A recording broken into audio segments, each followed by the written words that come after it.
सबैजनालाई नमस्ते।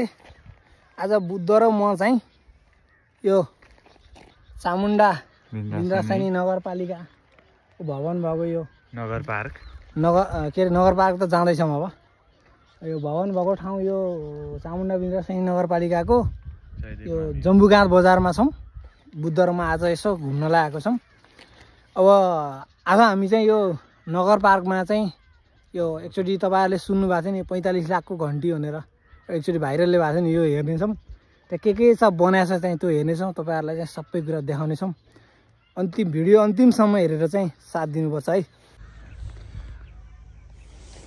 यो जम्बुगाँत बजारदेखि अलि माथितिर यो चाहिँ भवन बनिरहेछ हैन। यस्ता भवनहरु बनाउने छोड्ने, देशको बजेटको दुरुपयोग गर्ने, यो केही काम भयो त अब यस्ता भवन बनाउने छोडिदिने। अनि पैसा जति आएको बजेट जति कहाँ खर्च हुन्छ भने यस्तै कुरामा खर्च हुन्छ। अनि कहाँबाट अनि एउटा शिक्षा, स्वास्थ्य, रोजगारका लागि काम गर्छन् त। भवन बनाउने, कमिसन खाने, सामानमा कमिसन खाने, बिलमा कमिसन खाने। यो सिसाभरि सब फुटाइसकेका छन्। यो पनि त्यसको नि सिसा सबै फुटाइसकेका छन्। यो यहाँको रेलिङ हो यो? नि यो चाहिँ चामुण्डा यो नगरपालिकाको यो माथि यो मन्दिर जाने, यो जम्बुगाँतको साइडतिरको मन्दिर जाने बाटोमा यो रेलिङ। पार्क हो के पार्क हो? नगर पार्क अरे। ल यो हेर्नुस् त, यो यस्तो हुन्छ यो। अनि यिनीहरूले बनाएको विकास निर्माण, यिनीहरूले गरेको यो देश बनाएको यो जति वर्ष शासन सत्तामा जाँदा पनि देशको हालत यो यिनीहरूले खाएको कमिसन, यिनीहरूले गर्ने ठेकापट्टा, यिनीहरूका कार्यकर्ता बस्नेकोहरूको उपभोक्ता समितिमा बस्ने कार्यकर्ताहरू गतिलो नभएकै कारण आज देश यो डामाडोल भयो। यो त उदाहरण मात्रै हो। यो भवन यस्ता त हाम्रा दैलेखका कयौँ ठाउँमा बनेर पनि अल्पर्त पारिएका छन्।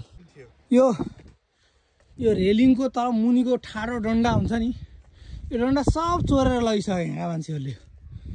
यो हाल्न त हाल्यो, यो हालेको डन्डा, यसलाई अड्याउने डन्डाहरू सब चोरिसके। यो सब चोरी भइसक्यो। चोरेर बचेको चिज मात्रै हो यो।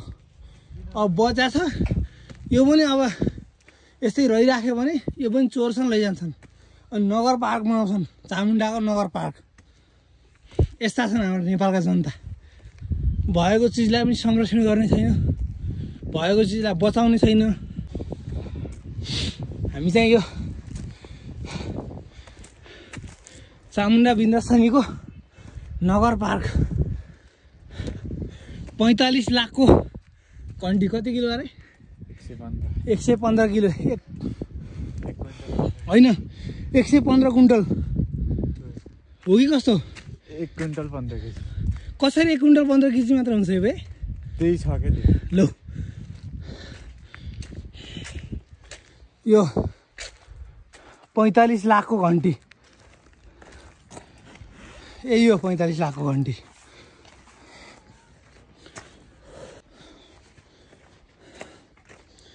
यही हो 45 लाखको होइन यो घन्टी है? लाख त कति हो त्यो थाहा छैन मलाई। 45 लाखकै घन्टी हो। चामुण्डा बिन्द्रसैनी नगर प्रमुख श्री सूर्यबहादुर साईवाला यो मेटा छन्, तथा उपप्रमुख श्री के हो नाम हो? के कुमारी साई हो खत्री को कार्यकालमा निमित्त प्रमुख प्रशासकीय अधिकारी श्री तिलक विक्रम सम्वत 2076 ईस्वी सम्वत 2019 मा चाहिँ यो हालेर छन्। सबैको नाम लेखे हुन्थ्यो तर छुटाएछन्। 45 लाखको घन्टी भनेर भाइरल भएको थियो। एक्चुअली यही हो चामुण्डा। यो चाहिँ हाम्रो जम्बुगाँत बजार होइन, यो जम्बुगाँत बजार। अनि त्यसपछि ठ्याक्क यो चाहिँ नगर पार्क, चामुण्डा बिन्द्रसैनी नगरपालिकाको नगर पार्कमा रहेको 45 लाखको घन्टी हो यो। 45 लाखको घन्टी बजाउँ कस्तो बस्छ है।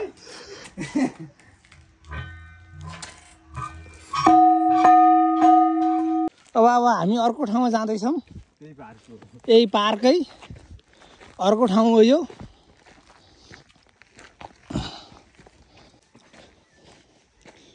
ल यो चाहिँ अर्को के अरे नगरपालिकै यो होइन शालिग होइन नामसाम त लेखा होला नि यार। ए गेटको स्थिति हाल्दा त्यस्तो छ यो भइहाल्यो। त्यसपछि नामसाम पनि के लेखा छैन कोनी मान्छे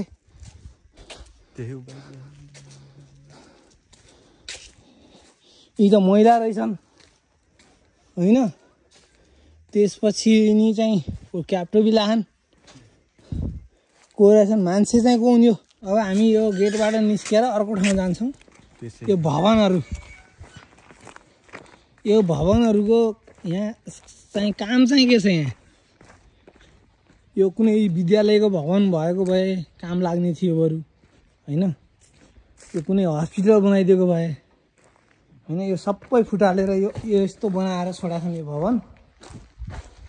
यहाँ भित्रबाट आफ्नै आवाज आउँछ रिटर्न हो यस्तो। यो सबै बजेट सक्ने यहीँबाट अब कमिसन खाने भ्रष्टाचार गर्ने माध्यम मात्रै हो यो। यो भवनको केही कामै छैन। यो के काम छ यो भवनको। कुनै विद्यालयलाई भवन दिएको भए बरु कति राम्रो हुने थियो। यो सब सिसा फुटालेर यो हैरान छ। यो यस्तो सिसा फुटालेर अनि यहाँ अनि ल अनि भवन बनायौँ अनि त्यसपछि चुनाव जितेर हामीले यो काम गऱ्यौँ भन्छन् साथीहरू। यो हालत त्यस्तो छ यहाँ त। यो के अरे यो डेटिङ बस्ने डेटिङ स्पोट पो बन्यो त यार बुद्ध। यो भवनको केही काम छ यो केही कामै छैन। यो महँगो महँगो यो एल्युमिनियमको हालेर यो कलर पनि त्यस्तै खालको महँगो महँगो टाइपको छ। यस्तो हालेर भवन बनाइसकेपछि केही काम लाग्ने ठाउँमा भवन बनाइदिएको भए कतिजना के राम्रो हुन्थ्यो। क्या राम्रो हुन्थ्यो। ल यतापट्टि अर्को भवन यो अनि कतिवटा भवनमा एउटा दुईवटा तिनवटा चारवटा। यो चारवटा भवनको यत्रो भवनहरू के काम होला क्या। यो हेर यो चामुण्डा नगरकै जनप्रतिनिधिहरूको बहुत दूरदर्शी जनप्रतिनिधि रहेछन् योभन्दा अगाडिका। अब यता यो भवनहरू यो सबै चाहिँ एकदम परेकमा आयो अब भनेर अब फेरि यता के बनाउँदैछ यो मन्दिर होला सायद। यो मन्दिरको जस्तो स्ट्रक्चर छ सायद मन्दिरै होला सायद। हाम्रा देशका विकासहरू मन्दिरमा त्यसपछि अनि के अरे त्यही बाटामा सिध्याउने शिक्षा स्वास्थ्यलाई ध्वस्त पार्ने नि यो मन्दिरकै स्ट्रक्चर हो। यो कस्तो मन्दिर बनाउनु लागेको नि डिजाइन त खतरा छ। हेर्नु भएको त हुन्थ्यो। अब यहाँ के कारणले रोकियो यो अब